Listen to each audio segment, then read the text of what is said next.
pick and roll with it. Make a pick and roll with it.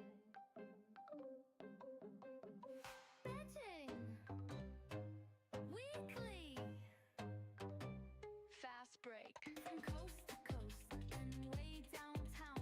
From coast to coast and way downtown. From coast to coast and way downtown.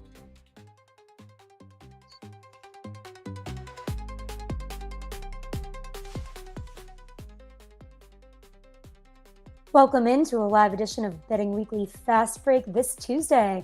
I'm Sara Civian alongside betting guru Doug Kezirian, and Doug is right in the mix as Summer League rages on in Las Vegas. Doug and Albert also went 4-1 on yesterday's show. So before we get into all of the Summer League happenings, we need to take a look back at those. So Doug, you went 2 for 2 with the Lynx Sky first half over and the Celtics Heat over. Meanwhile, Albert went 2 for 3, missing the Lakers money line, but hitting the Jazz covering the spread, which must have been fun in that overtime. And the Lynx parlay featuring Collier 15 points plus points, Reese 10 plus points, and Williams 10 plus points. If I remember correctly, you warned him off of a Reese rebound leg in that parlay, right? I was a little uneasy with Cardoso coming back from overseas in the America's Cup, I believe is the name of the tournament, with playing for Brazil. And so I was just like, look, she's gotten these 15 plus rebounds. It's unsustainable. Her prop was third. I just felt like her offense has really been accelerating and she's becoming more assertive offensively, and her energy is unparalleled. And that's evident. Anybody who watches her play and her post moves. And the broadcast talked about it last night. Very decisive once she gets the ball, just making the move and going at it. So her offense is really starting to come around. Her team needs it. And in the second half, it was really applicable because of Ariel Atkins got injured late first half, so she was unavailable in the second half. So it worked out that way. But her offense is there. I mean, we had this thing almost hit the same game parlay by halftime, and Cardoso got a late rebound. So that was a little uneasy on some action I had. But I'll say this: as the market gets sharper in the WNBA. It was well known as a soft market. I still think it's beatable, but as things become more predictable, the market gets tighter. That means these props are going to be more and more accurate right around the number. So same game parlays, if you do a little bit lower threshold, then I think there's value to a certain extent in certain cases on that. So that's why I would have in play. And that's why I used it yesterday. I thought there were, you always want every tool in the tool belt. And I felt it was useful in this situation, given the running it back for the third time in like 9 days or whatever it was. Right. That's a great point. You were spot on with your analysis leading to that Lynx Sky first half over too. So what were you thinking when you were watching that game?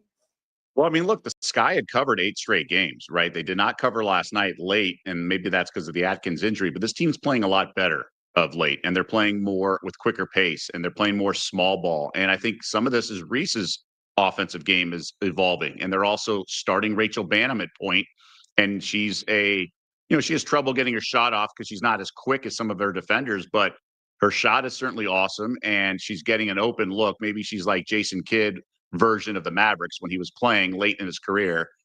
And I just think the offense is growing with the Sky. And I think the Lynx offense off a loss was ready to be on point, but they struggled in that second quarter. So who knows? But they got there. They definitely got there. But I just think the Sky offense in the first half, it's one of those things it's just evolving, and they're playing better small ball. And that was with Rebecca Allen not even having a good game.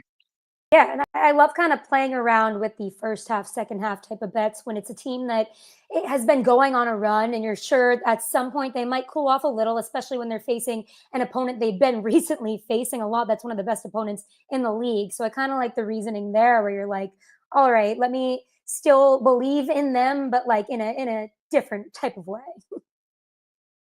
We know going back, I mean, this is when I used to write articles at ESPN for this, is the first half's odds makers are lazy/stubborn, and they're the ones that give me those quotes. It's not my labeling them. When there is a game line, they make the first half commensurate with that. So let's just say, for round numbers standpoint, 160 is the over under. The first half is basically going to be half of that, like 80 or 81 and stuff like that.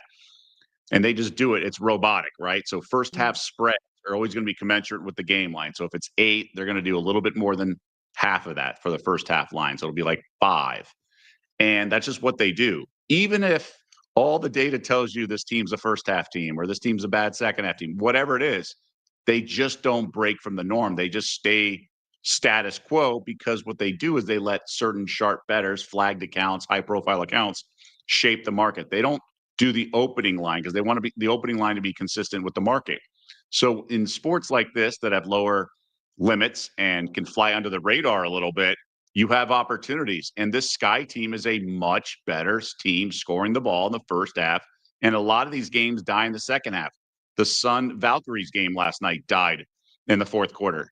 So a lot of times these fourth quarters just hit a wall. Albert's talked about it as well with the Aces game often. So there is line value. That's a term that you'll hear a lot.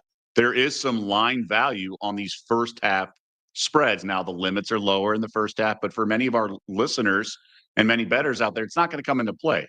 So like you have a $2,000 limit or whatever on a game line, the first half might be for $1,000. But again, if you're betting 10, 20, 30, $40, like it's not going to matter to you. So there is line value. And this is the opportunity and the advantage we have as bettors. We don't have to bet the entire menu. They have to put up all the numbers and we just get to pick off. Now, does that mean it's automatically going to win? Of course not. I don't have tomorrow's newspaper, right? But that's where the line value is. Like if I were doing it, it was 82, 82 and a half last night. I would have made it 84, 84 and a half, and it lands 85 or whatever it did. Just because this Sky team is so skewed to the first half in terms of their offense. And the links are, just the narratives sometimes shape the betting. So yeah, I mean, the odds makers just do what they do. And literally I have quotes from them in articles I wrote. They're like, yeah, we're probably being a little naive, but we just do what we do. And they just sort of concede that the opening number might be a little off and they just let the action, it works for them, right? Could they fine tune some things here and there to make profit even higher for that particular first half? Fine, but they don't lose sleep over it because their system works for them and they grind. Great call, great analysis there. And before too, it was so fun to kind of watch that after the fact and be like, that's kind of exactly what happened, even down to the rebound aspect of it. And I also love that Albert doesn't typically go the parlay route and he just decided to rip it. Yeah, it made sense. Again, I use the word cooperate. It's nice when the players and the teams cooperate with our analysis from earlier in the day, right? Doesn't always work like that, but it is refreshing and comforting that the games play out accordingly. And I thought he did a great job with the analysis of the Spurs game with that. It's the Jazz Spurs, like the Spurs were world beaters. He goes, I'll take the 3.5. It's a fishy line. He thought the spot. And that's what you're really trying to handicap. The math guys are going to shape the model with the math and the projections. Mm-hmm. So yeah, once in a while, the math, we can find an opportunity with, like I said, the first half total. But usually we're going to look at spots like teams off, flat spots, things like that. And so it worked. But, I was on a Cardoso prop, but for the most part, I mean, we had Albert's same game parlay hit by halftime. I think Reese had 7 points. And then she scored the first bucket of the second half and it was off and running. Courtney Williams was there. I mean, just an easy same game parlay. And that's what you want. You want those where you take lower numbers, but you feel confident in the usage of said player or the multiple players involved. And that's the key with those. 100%. So great job, guys. And hopefully we will stay hot today. I have an exciting bet for me that I'm excited about because I'm going to the Fever game in Boston. And I know that you have one that you're really excited about too. So we're going to get into all of them and more. But I did want to start today's show by asking you what the atmosphere has been like in Vegas. I know you're there. Are there any observations for the folks at home with their boots in the ground? Well, I first started coming to Summer League 2008.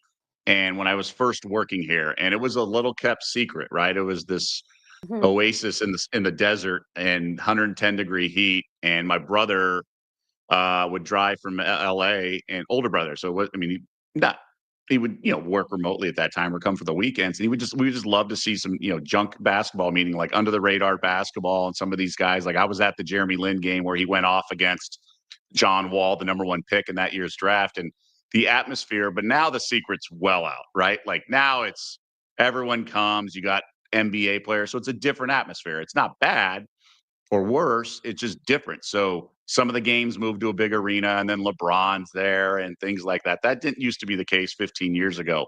But it's also sort of it reminds me of the NBA Cup when all the executives are in town and there is a lot of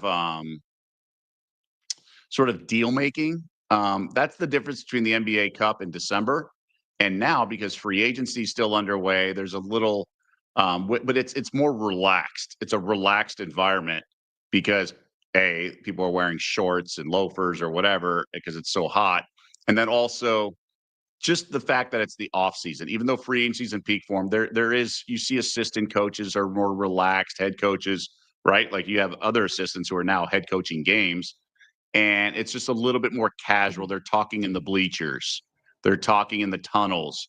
So that's nice. But as for the fans, there's great access. Little kids can walk up to players, and it's not too recent from the playoffs where guys are still, you know, bitter, for lack of a better word, or stinging from a playoff loss.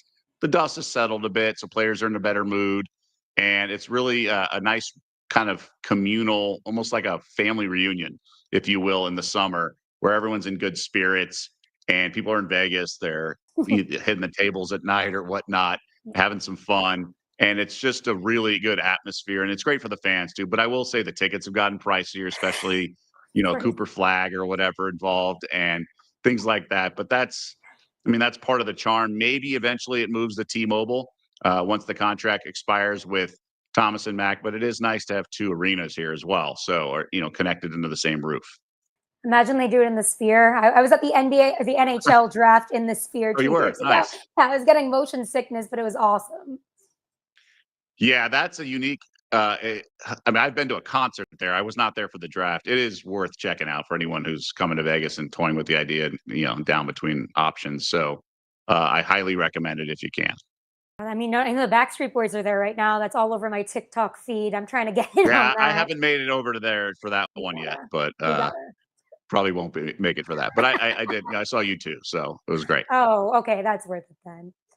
All right. We'll get into Sun versus Fever and the rest of the pre-All-Star game WNBA slate later in the show. And we've got tons more Summer League happenings to discuss, including a bet our Red Hot Doug is really excited about. But make sure you're aware that there are only 2 days left, today and Wednesday, to opt into BetRivers British, aka the Open pre-tournament boost. BetRivers is offering a 30% profit boost for the Open Championship. Opt in and get a 30% profit boost on any pre-tournament wager on the Open. See the BetRivers app for full details on this offer. So we're a weekend and change into Summer League, and we're starting to get some good looks at these future NBA stars. Cooper Flag, we've heard enough about him, but I still want to touch on him a little bit. He's done after we saw some of his defensive chops, and he gifted us a little dunk as a little treat. What were your first impressions of, and Albert told me they don't think this nickname is corny in Dallas, the main event? I think it is. It's terrible. I kind of agree. I mean, I think when you have a first name Cooper, it's going to be really tough to have a nickname. It's just one of those things that comes with the territory. It's a unique enough name. It's going to work. It's going to roll off the tongue. Flag. Like, I don't think he's going to. I don't know if he's going to be a marketable star. Maybe I'm wrong. Just reading things to him. He's so young, but I don't know if he has the flashiness. I think he's just going to be so good. He might be like another Tatum, right? He reminds me of a lot of Jason Tatum if he continues to evolve in that way. I mean, I love his commitment to defense. He's going to make him great, but unless he does a cool commercial like Kyrie Irving, I don't know if an Uncle Drew nickname's on the horizon for him. But I do think his game is going to translate right away. And gosh, what was it? Bob Meyer said it. He goes, he thinks he's more NBA ready than Wemby was as a rookie. That is a bold statement, but you look at his play, and it was kind of like we've all seen enough after these first 2 games. Like, he did the defensive things that he needed to do, and they didn't want him to come there and be flashy. And I mean, he did have 31 points in that loss, but still, and he showed us a little bit of everything, gave the people the price of admission. But I mean, it looked pretty seamless to me. And that's the knock on guys who are so polished, right? It's boring, if you will. I mean, that was Duncan, right? The big fundamental. And that kind of reminds me of Flag, right? He's so polished and level, with his tempo, his even keel, that he doesn't. I mean, yeah, he's got some big dunks and ups here and there, but for the most part, he's just so rock solid. And honestly, guys are going to, it's almost like Revis Island was. Once they get guarded by him, I think they're going to try to move the ball to someone else. And I mean, Amin Thompson ran into this. He said, in just his second year, guys would get the ball and they'd pass it away once they realized he was guarding them. So I wonder if that's going to be what happens with Flag, but I don't anticipate this guy being um, rock solid in terms of marketability. And maybe he's more like Kawhi. I honestly think now he's not going to be as strange as Kawhi with the man a few words and has like one tweet every year. But I do think there is something that lacks the flash just from an advertiser's standpoint, not from his games speaks for itself. But I think he's more going to be along the lines of Tatum than maybe Kyrie. No, he and Kawhi have that same dry laugh going on. I think I noticed that during one of his draft interviews. But I'll also say maybe it's a Duke kind of connection with Tatum. Like maybe these guys are kind of coached to be a little more polished at first, I guess, whatever it is. His game certainly speaks for himself, even though I'm with you on the lack of aura for 60. I don't Very, know. very well said with the popular term of aura. Maybe it's a main thing, you know. I know the main event. I think it's the where he came from and always overlooked, right? Nobody really. I mean, Scalabrine tells the story where he saw him at age 15 or whatever it was, saying there's this kid in Maine. Everyone's like, yeah, whatever, dude. And sure enough, he ended up being the real deal.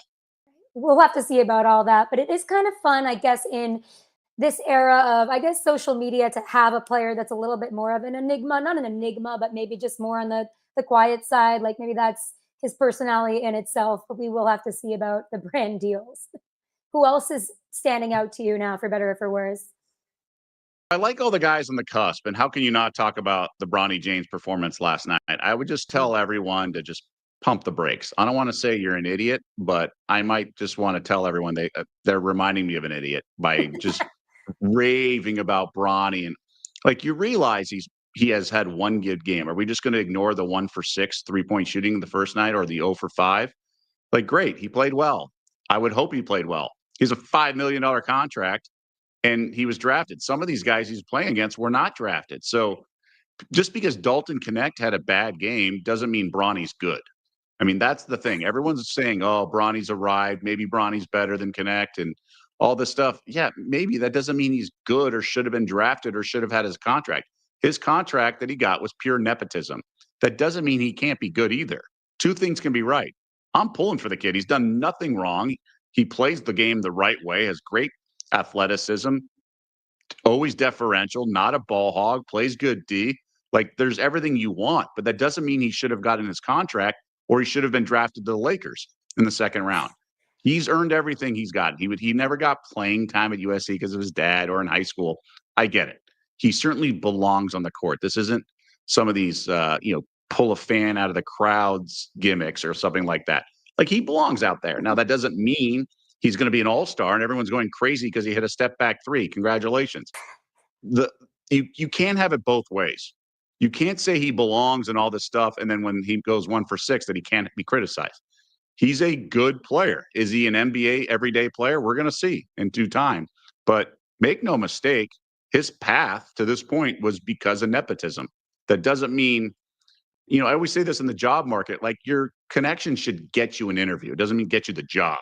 So he got an opportunity and his talent has been flourishing, and maybe he's getting the right workouts and his work ethic, all that. I think it's great, like what's happening, but people are taking it a little too far. But it was nice to see a guy who's busted his tail, and I can only imagine what it's like growing up in the shadow of LeBron as your father. But it's great to see him continuing to play the right way and playing hard and all that good stuff. Right. And I think people might be like parading around about it because they maybe want him to do well. And I do too, maybe because I kind of want a little less coverage of it. I feel bad sometimes because I feel like the pressure is so extreme for a number 55 overall draft pick. And of course, he went to the Lakers. And of course, it is pure nepotism. But you just see the pressure in his game. And it's like, it looks like it's a relief when he has one good night. And he'd be at his best if he's having more fun. So maybe you hope he goes on a little bit of a run here and feels somewhat good about himself. But it's just, you're taking on that kind of pressure when you're getting hired via nepotism. So it really is, you can't have it both ways. Just the peacocking after he had a good game, it was ridiculous. Like, he's still playing against guys who weren't drafted. It's not like he's doing this in the NBA.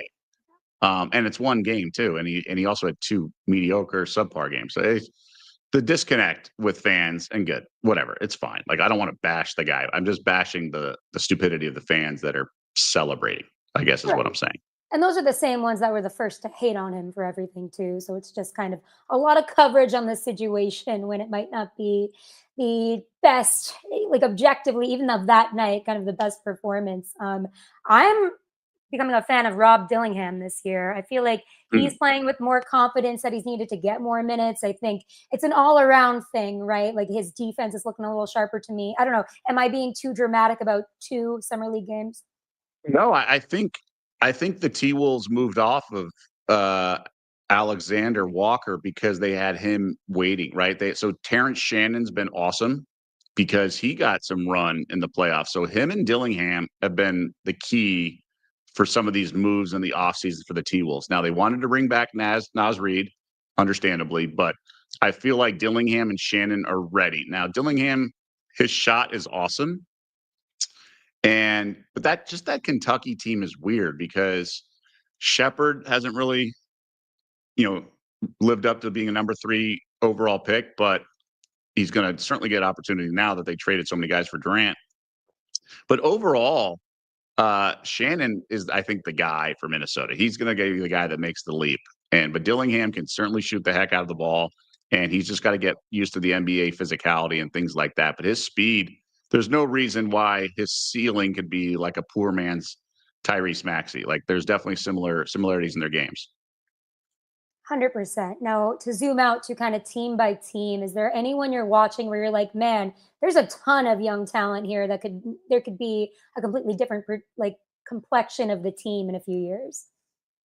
Honestly, the Clippers, going back to that Lakers game, there's a lot to like with the clip joint. And I don't know what they're going to do with the roster. I mean, this team's 3-0 in preseason, which shouldn't matter a lot, but Jordan Miller's been a pleasant surprise. The problem is they have all these guys they're adding, and all signs point to Bradley Beal signing a free agent deal. And it's like, well, what do you do with all these other guys? Let's not forget, this team is drafted really well. They drafted Shai Gilgeous-Alexander, and he went, I don't know, around 10, let's call it, between 8 and 13, I think I'm going off memory. But they saw that. Now, no one saw him being an MVP of the league, but they've drafted really well in recent years. They made the trade for Zubac with the Lakers, who traded him for Mike Muscala. And there's been some other moves that the Clippers have done really well. And I like their front office in a lot of ways. And so some of these guys they have in the preseason that have been playing really well, sometimes you're auditioning not for the team that you're playing for, but sometimes another team. So maybe if the Clippers get enamored with guys like Bradley Beal and the bigger names, some of these guys could have an opportunity to flourish. So that's the team that has stood out. Now, look, they only managed 67 points, but they've been a nice there's a lot to like right now, what's going on with the clip joint. Yeah, it's not always about points when it comes to summer league. It's kind of like, how do the fundamentals, not to be cliche, fit into the team itself? Like, where do you see these guys fitting? So it makes sense there. Do you have any fun with the summer league, like champion field at all? Like, do you make any of these bets? I do for fun sometimes. So I was curious if you do. Anytime there's a market where you think you know just as much as the odds makers or maybe more, you want to look into it, right? Like, they don't know what's going on with the teams. Yeah, over time they've learned a team like the Mavericks, Flag's only going to play 2 games. They've learned that. So I don't know, 5-7 years ago, the futures market might have had the Mavericks as the favorite and completely overlooking the fact that Flag's only going to play 2 games. So this is more about performance and results, and maybe we could have sniffed the Clippers out ahead of time and something like that. I wouldn't give up on the Celtics. They've been impressive in so many ways, but it looks like they don't have the horses. But no, these one-way betting markets are always going to be tough in this random thing. Now, again, if you have an angle that you don't think the market reflects and all that good stuff, then by all means. But for the most part, you don't know more than the odds makers and these one-way market. Like, there's opportunities in the betting of the games, that I think, and maybe the Jazz. I mean, the Filipowski's treating everything like Game 7 of the finals. So I don't know. I have not gotten involved to answer your question, but yeah, you can bet props on the main TV games. You can bet futures. So if it's up on the board, like who says the Major League Baseball All-Star break's slow for sports bettors? Sometimes I do it just for the fun, you know what I mean? Because there is Yeah. so much, you could win a lot of money with such low effort. I put a few bucks on the Spurs at the beginning, Okay. and I mean, anything can happen, and you don't know. But I really like Dylan Harper, and I've really liked watching him. I feel like he's such a sincere kid, and he really wants to stay out there. So I've been enjoying watching that for what it's worth. I don't expect the one team I picked to end up winning this, but that's kind of the fun of it. Nothing wrong with having a little recreational action on these games. I totally approve of it. I always caution myself more than anything from getting too involved because I just don't want to have a skewed look at things on a live bet. So if I have a lean, I'll just let be at lean. I don't get involved because something may happen within the first 5 minutes. For example, I did bet the Sky last night under their team total. Now I won by a half point. So thank God for the dribble out at the end. But second half, once Atkins was out, they looked like they were hitting a wall. Adam Osimo in the chat says a lot of these fourth quarters have been going under with Oh the live yeah. bet. So I just don't want things in my portfolio that infect or sway or skew my opinion of a live bet. So I just really, unless I like a bet a lot, because I do have enough rooting interest, I do enjoy watching these games. So I just don't want to have any bias when when a live wager presents itself. See, that is why we listen to Doug here, and that is so true about live bets. You can get so much more fun value out of those. So I'd recommend you listen to his advice. And now, Adam Osimo, is it a good idea to live bet the total going under at the beginning of the fourth Q? Yeah, I mean, that often works out, right? That's been so second half unders. I do that, but it's really the fourth quarter unders. So you don't have to just do the second half. You can wait to the fourth quarter. So that is a good strategy involved for sure. Yeah, I'm a fan of the under in the fourth too. That has yet to do me wrong, but I should probably kind of do that a little more often. But because it is one giving me success, but I always come back to these silly bets sometimes. But with all of that being said, we've got a 7 game slate tonight on our hands. Let's take a look at it. We've got action from 4:30 to 10:30, but I know you concocted something you feel pretty strongly about for Nets Knicks. So let's start there. A real professional tease in yesterday's Oh, show. I whet the appetite of everyone listening, right? No, yes. I basically talked about it. The Knicks. Okay, so the first game they went over their total by 15 points. Second game they went under by 3, but it was just because both teams shot under 20% from downtown. It was just good handicap in my eyes, bad result. And so here we have a similar situation in terms of a total at 180 and a half between the Nets and Knicks. And the reason is Mike Brown, recently hired by New York. He's not coaching Summer League, but he has specifically instructed his staff to implement a fast pace on offense. So the focus is offense. That means the focus that's not defense. Offense, the ball's just going to be popping. Now, you can also be helter skelter chucking bad shots, but that's not what I see when I see the Knicks. I just see pace, and that's all you want. Last game against Boston, I mentioned the game goes under by 3 points. Second half had over 100 points. So it was really just an atrocious first half. And Brad Stevens called a challenge on a goaltending. And then there was another challenge on a and one that ended up being a charge. So that's 5 points that, I would have won despite uh, both teams shooting under 20% from three. So that's the type of pace we're looking at. And I don't think fans or, excuse me, odds makers are scrutinizing this stuff. I would have made this number honestly like 190. So I think we're 10 points off. I think it's a great bet. I also know a very sharp guy, odds maker that is, that bet the Nets -2.5 yesterday. He thinks they've played two really tough opponents. The Knicks aren't very good. Tyler Kolek's been cold. So I'm going to do a full unit on the over 180 and a half unit on the Nets -3.5. Love it. All right. We'll get the full official that is official, but we will lock it in officially at the end of the episode. And I love the inside info and the context there of like, this is a time for new assistant coaches, new systems to kind of implement. There's something to prove there too. So I love the analysis in that regard.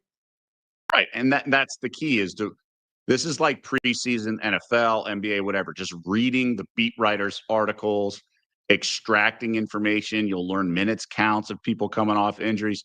This is this time where you can really, like I said, extract information and find opportunities. The odds makers are just, they're not poring over every article because the limits are so much lower than they are for, I don't know, an NFL Sunday. Right. Anything else in the 6 other summer league games tonight catch your eye, or are we just very passionate about this one? Yeah, I've been honestly, it was good to get off the schneid with my over yesterday. I was pretty ice cold on some games. I got burned by a lineup change in my first game. So yeah, that's the one I've really circled. I'm a little reluctant, but I do like I'm seeing some big spreads. I mean, we have Raptors -9.5. That's a big number for the summer league. But I'm just going to be very careful in picking my spots for sure. Let's shift over to the W. We're in the final stretch of games here before WNBA All-Star weekend. So those odds opened up and we get to talk about that. But first, we're about halfway through the season. We're starting to see some defining performances, I would say, like the Lynx shutting down the Sky, the Mercury's win over the Valkyries. That said a lot to me. And when we talk about the championship odds there, we as a channel, as a vibe, have been pretty adamant on fading the Lynx and noting that the value perhaps might not be there for the Liberty at plus 175. Might the Mercury with the third best odds at plus 600 make the conversation interesting at this point? So on this very program, I talked about him at 30-1 and then also at 20-1. So I am already invested on the Phoenix Mercury. I think they're going to win it all. I really do. I think they have the perfect complement of stars with Alyssa Thomas, Kalea Copper, and Satu Sabali, and all their rookies and weapons like the specialists are coming around. Look at what Sammy Whitcomb can do, right? And then all their rookies are playing better every game. They're so well coached. And maybe Nakase is not going to win Coach of the Year. I think it's a 2-horse race now. And in terms of the championship, I think there's probably, I don't know, 4.5, 5 teams that can win it all. I do not think the Liberty and the Lynx are the best teams. I think Phoenix is the best team. Now, I'm not saying they should be favored if I were an odds maker, but I do think they're the best. They're the team that I would pick to win it all. I really do. I see the confidence with them. I don't know. When I was watching the game yesterday, it really stuck out to me that, all right, this is a gut check for this team. And I feel like they do have what it takes. So I'm with you on that. I'm definitely eyeing that Well, one. and maybe DeWanna Bonner just needed to be with Yeah. her familiar, teammates, especially specifically her fiance, right? With Alyssa Thomas, because Bonner won the game. I mean, she couldn't even score 5 points with the Fever, and she comes off the bench for 22 and 11, including 7 of 8 shooting, and they win by a point. I mean, that was the difference maker. So once they get Copper back, once they get Sabali back, they're going to have their 3 big guns in the lineup. They're going to have Whitcomb, the spot up shooter who doesn't miss. These youngsters who are getting better every game. I love the size they have with Natasha Mack as well. And then you have Bonner off the bench, who's the third all-time leading scorer in the WNBA history. So they're all the pieces fit and they're well coached. So you can't tell me the Liberty are better. You can't tell me um, the Lynx are better. Yeah, they may have Collier, but I think the overall talent on Phoenix is the real deal. When you look at Bonner, you can just tell it's not like she magically got better. Of course, being with AT is helpful, but it's just like sometimes things are just not a right fit, maybe for whatever Yeah. reason, just it didn't work with the Fever. And we forget, we have the commodization of players, right? Over the years, these athletes, we treat them like commodities because fantasy sports, the names on the back of their jerseys, the box scores, we forget the human element often. And there is a giant human element in this situation. And it's all about fit. I mean, Chauncey Billups back in the day used to talk about that. Remember, he had that second half of his career was such a good situation. So a lot of time it's about opportunity and playing time, things along those lines. Now with Bonner, it just was the better fit for her. And look, it's one game, but she's played well since she came over. So that could be the missing piece, so to speak, to this Phoenix championship run. Time will tell, but would I bet the plus 600? Look, I don't think it's going to get any higher. I don't think you're going to get 10. So if you like 6-1, I'd go for it. All right, sounds good there. Before we take a look at tonight's WNBA slate and lock in our official best bets of the night all around, the W All-Star game odds have officially opened up at Bit Reverse. Did you take a look? Do you have any first impressions there? So I've been sniffing around some stuff. I don't love the cider total, but I will say once we get closer to tip off, we're going to have some more options on the Bet Rivers Mhm. betting board. I think Caitlin Clark's going to take it easy. I mean, remember, she's been injured. This happened, what, last year when LeBron was like a late scratch or something? I'd be surprised if Clark played a lot of minutes. Um, I mean, just think about it. If you've had a quad injury and a groin injury, like you're not going to play that much. Like this is a time to rest and get healthier. So I would look under her props come Saturday if we get some. I think the best bets, and we'll see if we get odds. But I was trying to think of a long shot play. I think Kelsey Mitchell could win MVP just because she's a bucket, she's fast, she's going to be playing hard, all that good stuff. And then Angel Reese might get a shot at. I mean, she's going to play her tail off. Her offensive game is getting better. She's on a bad team, so I went better to win MVP of the season, but you might get some huge odds there, like 30 to 1, 41, 50 to 1. So that might be worth a sprinkle because I think she might take this game really seriously. And I do think she's going to get playing time in crunch time because when all-star rosters, you want guys or team players who don't need the ball or whatever, because you will have so many mouths to feed when you have an all-star team. But it's nice to have somebody who doesn't need the ball and can just rebound. So if she's just crashing, she could have like 20 rebounds in this game. So if she does something like that, has like 12 points, and her team wins, there's no reason she can't be MVP. Yeah, not for nothing. Reese is really growing into her game this season, and you just see it's kind of like she's made the adjustment. She's kind of figuring out how to play in the W. And players say all the time that there is a big adjustment there for these prospects we tout so heavily. Like, give them a second. So she's cooking now, and you see all over her social media, like also, again, not for nothing, that is taking this really, really seriously, this All-Star game. She thinks it's an honor, and you get the feeling that she might go off and it's something that she really cares about and takes seriously. I mean, she just debuted at her new shoe. So it's kind of like There you there's go. there's all that you actually have to take into account there. But good to know. And I'm definitely gonna Yeah. wait. And again, I like Kelsey Mitchell. The game is in Indiana, so that's part of it. So yeah. For sure. I'm definitely going to wait a few days to see what else is out there on the market, and we'll talk back. But tonight we've got the Fever and the Sun facing off in my backyard at TD Garden at 8 p.m. and the Mystics and the Sparks at 10 p.m. I am headed to Sun versus Fever, and I am very, very excited because last year I went to Sun versus Sparks, and that was amazing. This year, obviously, we get Caitlin Clark and the Fever, which is a little bit different, and prices went up from like $50 to $120 for a ticket. And this is the only time I'm going to smile about that ever because it means maybe we will get WNBA at TD Garden. Like I'm begging for that. But in any event, it's great to see the W grow. And last time I went to this event, it was just awesome. If you see all the little kids kind of running around, and now there's going to be so many in their little Caitlin Clark jerseys. So looking forward to that and definitely placing a wager on that one. But before I get to mine, is anything catching your eye on the entire slate tonight? So I don't know if I gave you a prop of over under a half hair pulls and brawls because this is the rematch of JC Sheldon and Yeah. Sophie Cunningham. Maybe we're going to get some tempers flare. Now, no Marina Mabry. Mhm. Obviously, she's still out for the Connecticut Sun, but this was the breakaway that there was a hard foul and you got the hair pulling and all that really got Sophie Cunningham going mainstream with viral. I actually like the under here, and there are some betting trends that suggest the under is the right play.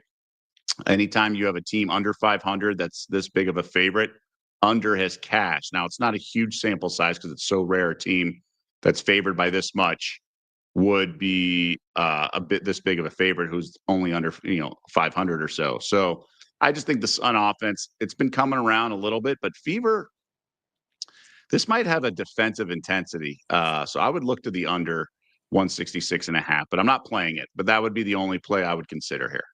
Okay, I kind of like where your head's at in that because I think I'm going to take the Sun covering the plus 16 last time I checked spread. I don't think they're going to embarrass themselves at TD Garden when they're kind of auditioning to play in Boston. I know a few of these players want to play in Boston, like they've kind of more or less said that. And I think also they played No, a really good Sophie game. does. She hates Yeah. small towns. Yeah. Oh, yeah. I wonder what she'd have to say about Boston expansion team, but do not give them any ammo, but maybe do. I think the plus 16, obviously you can see the game getting away from them or something like that, but I think they're going to try particularly hard in this game. And like you said, the offense is kind of coming around. I know there's no Mayberry, which like obviously contributes to the disparity in these odds, but I will give them the vote of confidence in the plus 16 covering that spread.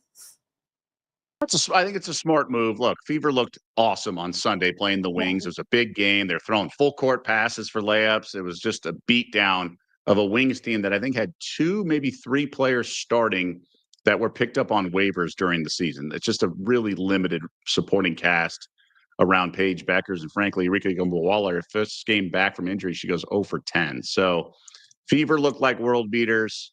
They have the All-Star game at home this weekend.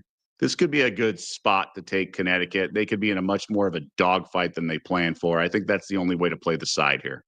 Yeah, we'll see what happens. I'll report back to y'all when I'm back from the game. But to recap, Doug, in case the people missed it, can we lock in your official best bets of the night? Yeah, so nothing on these WNBA games. Like I said, lean in the early game on the under. I lean to the dog as well. That's the only way I would play that. The Mystics Sparks, it's a tough game. I think the Sparks stink. I would play the Mystics or nothing. The Mystics coming off a big win though on the road, so that gives me a little apprehension, a little bit of a flat spot. But I'm on the Summer League full unit play on the over 180.5 between the Nets and Knicks. And then I'm on a half unit, the usual, size on the Nets minus 3.5. I just think this Knicks team's in a world of trouble, but they're pushing the pace like no other. So they just hit a few 3-pointers. We should be getting over this 180.5.